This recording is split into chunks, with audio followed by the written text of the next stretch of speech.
बहुत समय पहले की बात है। एक गांव में एक साधु मंदिर में रहा करता था। उनकी दिनचर्या रोजाना प्रभु की भक्ति कराना और आने जाने वाले लोगों को धर्म का उपदेश देना था। गांव वाले भी जब भी मंदिर आते तो साधु को कुछ न कुछ दान में दे जाते थे। इसलिए साधु को भोजन और वस्त्र की कोई कमी नहीं होती थी। रोज भोजन करने के बाद साधु बचा हुआ खाना झोली में रखकर छत से टांग देता था।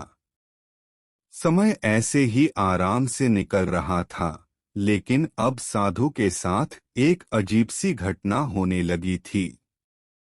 वह जो खाना झोली में रखता था, गायब हो जाता था। साधु ने परेशान होकर इस बारे में पता लगाने का निर्णय किया। उसने रात को दरवाजे के पीछे से छिपकर देखा कि एक छोटा सा चूहा उसका भोजन निकालकर ले जाता है। दूसरे दिन उन्होंने झोली को और ऊपर कर दिया ताकि चूहा उस तक न पहुंच सके, लेकिन यह उपाय भी काम नहीं आया।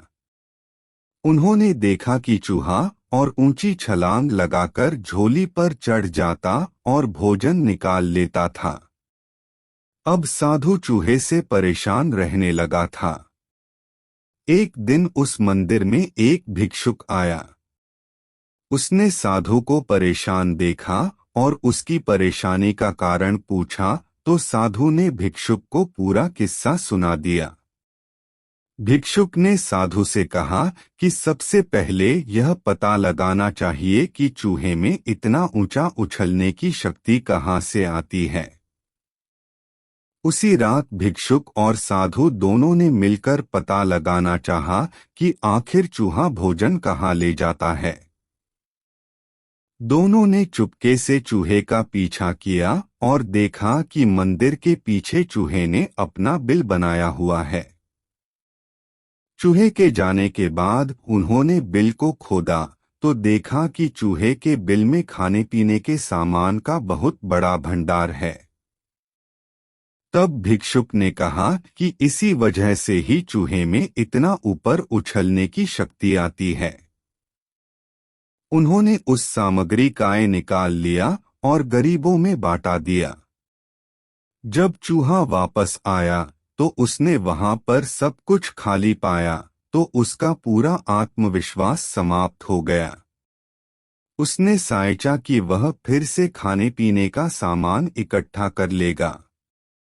यह सोचकर उसने रात को झोली के पास जाकर छलांग लगाई, लेकिन आत्मविश्वास की कमी के कारण वह नहीं पहुंच पाया और साधु ने उसे वहां से भगा दिया।